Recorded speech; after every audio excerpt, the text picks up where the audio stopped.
এই তো সেই শতাব্দী প্রাচীন বৃদ্ধ বটবৃক্ষ, আজ ভরা বসন্তে পত্রপল্লবে পূর্ণ বিকশিত। তলার মিঠো রাস্তাখানি সর্পিল গতিতে মিলিয়ে গেছে বহু দূরে দিগন্তে। এই তো গত বসন্তে এই রাস্তা দিয়ে ঘরে এলাম। পরনে ছিল লাল বেনারসি, লম্বা সিঁথি ভর্তি রক্তাক্ত সিঁদুর। মা চুলের মাঝে সিঁথি করে দিয়েছিল স্বামী সিঁদুর ভরবে বলে। পা দুখানি ছিল অলক্ত রাগে রাঙা, পিসি পরিয়েছিল। সদ্য বিবাহিতদের আলতা নাকি শুভের প্রতীক। পাশে ছিল মাথা উঁচু করে আমার ৬২ বছরের পক্ককেশ সুদর্শন স্বামী, যেন দাসী এনেছে রাজ্য জয় করে। পালকির হনহন শব্দ আর বাঁশির মধুর দোতনায় আকাশ বাতাস শিখরিত। আমার বিয়ে, মাকে কতবার বলেছিলাম, বিয়ে মানে কি, স্বামী মানে কি, বিয়ে হলে তোমার সাথে কি আর থাকতে দেবে না?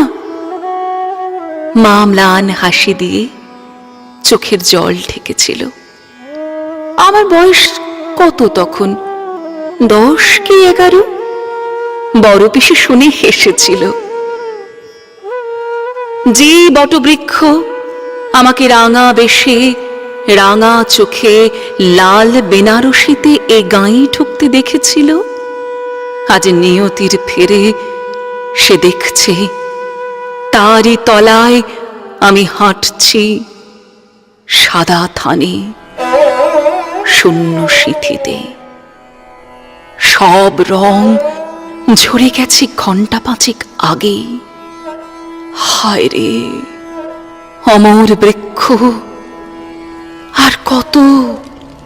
আর কত কি দেখতে হবে তোকে। পেছনে নাম সংকীর্তনের উদ্দাম নৃত্য। এখন আমি সতী হব, স্বামীর চিতায় জীবন্ত জ্বলে মরলে পাবো সতীর খ্যাতি, পাবো অমৃত লোক।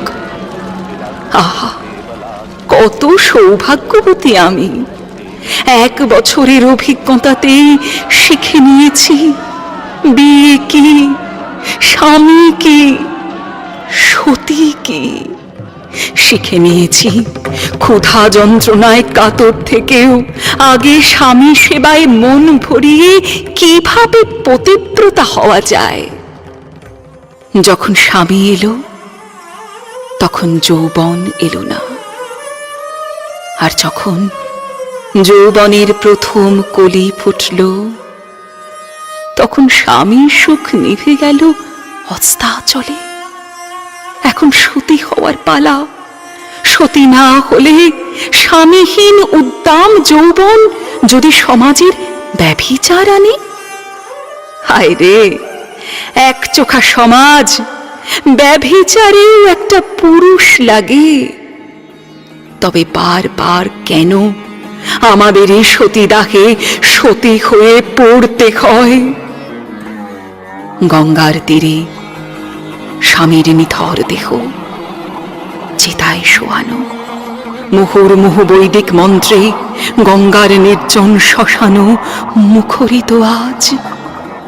না, আমি তখন আর মন্ত্র শুনিনি, যেমন বলি হওয়ার আগে নিরীহ প্রাণীও শোনে না। ছিল না আর সত্য স্বামী হারানোর যন্ত্রণাও, শুধু বেঁচে ছিল বাঁচার একটা আর্তচিৎকার। বড্ড মনে পড়ছিল মা, তোমাকে, তোমার মুখখানি। মরার আগে খুব খুব ইচ্ছে হচ্ছিল মা, আর একবার তোমার আঁচল তলে শীতল পরশখানি মাখে। উন্মত্ত সংকীর্তনে আমার সমস্ত চাওয়া, চিৎকার, যন্ত্রণা সব চাপা পড়ে গেল। কতকগুলো সৌভাগ্যবতী যাদের স্বামী এখনো মরেনি আমাকে আবার বেনারসি পরিয়ে সিঁদুর লাগিয়ে কোণে সাজিয়ে এগিয়ে নিয়ে চলল চিতার আগুনের দিকে। কি নিদারুণ ব্যঙ্গ! বিধবার আবার কোণের সাজ। কে বলে মৃত্যুকে আগে থেকে জানা যায় না, সামনে থেকে তাকে দেখা যায় না। আমি দেখেছি তাকে, না হলে আগুনের এই লেলিহান শিখা আজ কেন এত থরথর কম্পিত? আর সময় নেই, জোর করে ফেলে দেওয়া হলো চিতার জ্বলন্ত অগ্নিকুণ্ডে। স্বামীর সঙ্গে সতীর সহমরণ, সহমরণ, সতীদাহ। ওহ, কি গাল ভরা নাম! জ্বলন্ত অগ্নিকুণ্ড থেকে বেরিয়ে এলাম আমি। জ্বলন্ত আধপোড়া দেহে গঙ্গার তীরে এসে দাঁড়িয়ে বললাম, হে মা অলোকানন্দা, নদীমাতৃক সভ্যতায় তুমি এতদিন ধারণ করে এসেছ সকলকে, আজ আমাকে, এই অলোকানন্দাকেও তবে ধারণ করো। নদীর গভীর শীতল জলে তলিয়ে গেলাম। সমস্ত জ্বালা জুড়িয়ে গেল নিমেষেই। মায়ের আঁচলের স্পর্শ যেন আবার ফিরে পেলাম। মা, আমি আসছি মা, তুমি ভালো থাকো।